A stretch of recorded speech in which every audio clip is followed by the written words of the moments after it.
പുരാവസ്തു തട്ടിപ്പ് കേസ് പരാതിക്കാരിൽ നിന്നും അന്വേഷണ ഉദ്യോഗസ്ഥൻ പണം കൈപ്പറ്റിയതായി ആരോപണം. ക്രൈംബ്രാഞ്ച് ഡിവൈഎസ്പി YR റസ്റ്റം ഭീഷണിപ്പെടുത്തിയെന്നും പണം വാങ്ങി എന്നുമാണ് പരാതി.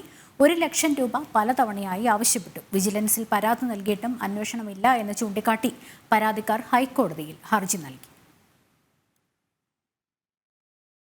പുരാവസ്തു തട്ടിപ്പ് കേസിൽ പരാതിക്കാരിൽ ഒരാളായ യാക്കൂബിൽ നിന്നാണ് ക്രൈംബ്രാഞ്ച് ഡിവൈഎസ്പി പണം ആവശ്യപ്പെട്ടത്. അന്വേഷണ ഉദ്യോഗസ്ഥനായ YR റസ്തം പലതവണയായി 1 ലക്ഷം രൂപ ആവശ്യപ്പെട്ടുവെന്ന് ഹൈക്കോടതിയിൽ നൽകിയ ഹർജിയിൽ പറയുന്നു. അനുമോൾ, ലിജു എന്നിവരുടെ അക്കൗണ്ടിലേക്ക് 10,000 രൂപയും റസ്റ്റത്തിന്റെ കീഴുദ്യോഗസ്ഥനായ സാബുവിന് പല സമയങ്ങളിലായി 1 ലക്ഷം രൂപ നേരിട്ടും കൈമാറി. പണം കൈമാറിയ ശേഷം ഗൂഗിൾ പേ സ്ക്രീൻഷോട്ട് ആവശ്യപ്പെട്ട് റസ്റ്റം അയച്ചതായി ആരോപിച്ചുള്ള ഓഡിയോ ക്ലിപ്പും പരാതിക്കാർ കോടതിയിൽ ഹാജരാക്കിയിട്ടുണ്ട്. സർക്കാരിൽ നിന്ന് കിട്ടുന്നത് തുച്ഛമായ പൈസ മാത്രമാണെന്നും മോൺസൺ കൊടുത്ത പണം വീണ്ടെടുക്കണമെങ്കിൽ പരാതിക്കാരും പോലീസിന് പണം നൽകണമെന്നായിരുന്നു റസ്റ്റം ആവശ്യപ്പെട്ടത്.